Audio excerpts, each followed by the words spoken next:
This is pretty interesting. Didn't think I was going to end up doing 2 Star Wars videos today, but here we are.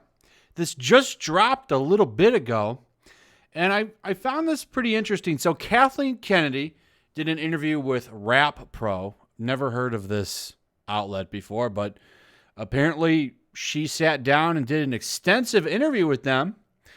And there was a lot of interesting stuff in this interview, particularly her kind of trying to take credit for The Mandalorian in a lot of ways, which I found quite humorous because she had almost next to nothing to do with The Mandalorian. But she tries to insert herself in it like the success of it is owed to her, which is laughable. It's very, very laughable. And she takes some time out to assure us that the future of the Force is forever female. And I find this quite humorous. In the wake of Disney losing tons of money, I don't know if you know this, but Disney's doing horribly right now, losing tons of money. And it's been a really, really hard year for Disney. Because don't forget, before all this went down, Disney bought Fox and all kinds of stuff. They just expanded some things in their theme parks. They've spent a lot of money. They planned on making a lot of that money back. And unfortunately, it does not seem that happened for them this year, as it's pretty obvious they're in full desperation mode, which is one of the reasons why Mulan costs like $20 on Disney Plus. By the way, interesting fact about Mulan on Disney Plus, it's $20 on top of your subscription. However, let's decide you want to cancel your Disney Plus subscription. I don't feel like keeping it. I'm going to take a break. I'm going to come back when Mandalorian Season 2 comes out. I'm going to come back. You lose your Mulan. You lose Mulan, so you have to buy it again for another 20-something bucks. It's a horrible, horrible way to do business. They should do it like everybody else and just release it digitally normally so people can just download it. But here we are. Absolute greed of Disney. But anyway, I had a lot of questions reading this interview from Kathleen Kennedy. I think it's the first time she's sat her ass down for an interview in quite some time. The interesting thing to me here is what's going on. You know, a lot of the rumors say that she's getting the boot, that she's stepping down. She's talking about the future of Star Wars in this interview. I personally don't think she's going anywhere. I think they're going to renew her contract at the end of the year. I think it's up this year, or is it up in 2021? I would swear it was up this year, but it might be 2021. It's enough time for her to do plenty of move-making things for the franchise. But I don't think she's going anywhere. I don't think she's fired. I don't think they're buying her out. I think she's staying on. I think she's going to get re-upped. I think she's going to get a few more years on her contract. I think she'll get another 4 years. Enough time for her to do another trilogy or something. So, some interesting stuff. Now, what's really funny, like I said, is she takes credit, almost like, listen to some of the wording here for this. This is all about The Mandalorian, mostly, by the way, because it's the fact that The Mandalorian won a bunch of Emmys or got a bunch of Emmy nominations. I thought the Emmys was already wrapped, but I guess not. I haven't really been looking at the Emmys too much, but Emmy nominations. Apparently, The Mandalorian has got a bunch of them, including drama, which is, well, that was interesting. See right here. I have to admit that I expected it to get quite a few nominations, but I did not expect drama series nomination.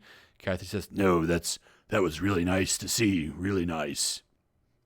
But what's funny is, like I said, the way she talks about The Mandalorian, a lot of stuff John and I worked on. John and I did this. John liked this, and so did I. Me and John. The whole interview is filled with stuff like that. I'm not going to read this whole thing over because it just goes over the Mandalorian and putting that series together and how it was made. I'll actually link this in the description because it's just an archive link to an interview with Kathleen Kennedy. I don't think that that's harmful. I don't think I'll get in trouble with YouTube for linking that. Sometimes they really watch links, which is crazy, but this should be fine. So if you want to read this interview, it's pretty boring. You can go ahead and read that. But what I found funny here is the way she talked about, basically, if you read this interview, it sounds like she had a heavy hand in The Mandalorian and practically created the series side by side with Jon Favreau, which didn't happen. Anyone that was following The Mandalorian knows that she was kind of just there in name only. This is Jon Favreau's baby. He put this together. Dave Filoni had a lot of help in it as well, from what I understand. Kathleen Kennedy didn't have much. She had barely anything to do with this series. But she acts like she's a big part of it, which is probably one of two things. One, she's just trying to have people praise her, that, yes, I know what I'm doing. Or two, she's trying to save her job. I don't think she's going anywhere. Here she is talking about the future of the franchise. The lines between film and television are obviously blurring now, but do you think that television is very important to the future of the franchise? I do, and I've already seen evidence of it. The ability to be very character-driven with extended storytelling and connected storytelling. I think this space offers us great opportunity to do that. But here's the thing. Here's what I found funny. She's making sure that you know that the future of the franchise is, of course, female, because remember, the Force is female. There are a record number of women directors nominated for Emmys this year, and 3 of your 8 episodes were directed by women. Is that a priority for you? It's absolutely a priority. It's been very exciting to see the talent that's come in. And we're now developing the limited Obi-Wan series with Deborah Chow, and she's just doing a phenomenal job. I actually think she's going to do a great job with the series. She did a good job on The Mandalorian, and you can't really mess up Obi-Wan Kenobi.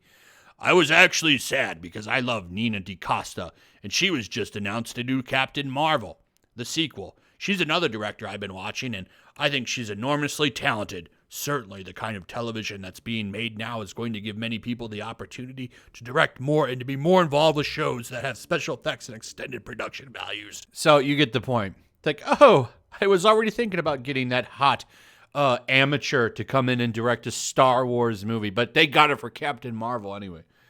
So it'll be interesting to see if she loses her job or not. But I got to tell you, I don't think she's going anywhere. And it's just funny to me that she's trying to make it sound like she's the reason The Mandalorian succeeded. Really messed up.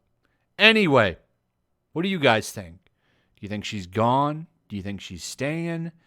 Are you happy that the Force will remain female? What do you think about her trying to make The Mandalorian her baby now and trying to take the success of it? I'd like to hear your thoughts on the situation. Throw a like up, share the video. Also, make sure you still subscribe. Subscribe if you're new. Hit that notification bell, and I'll see you guys on the next one. Peace. Also, if you want to help support the channel, check out my Teespring store. There's a link in the description. You can find some merchandise in there that you might want to check out. Hello there.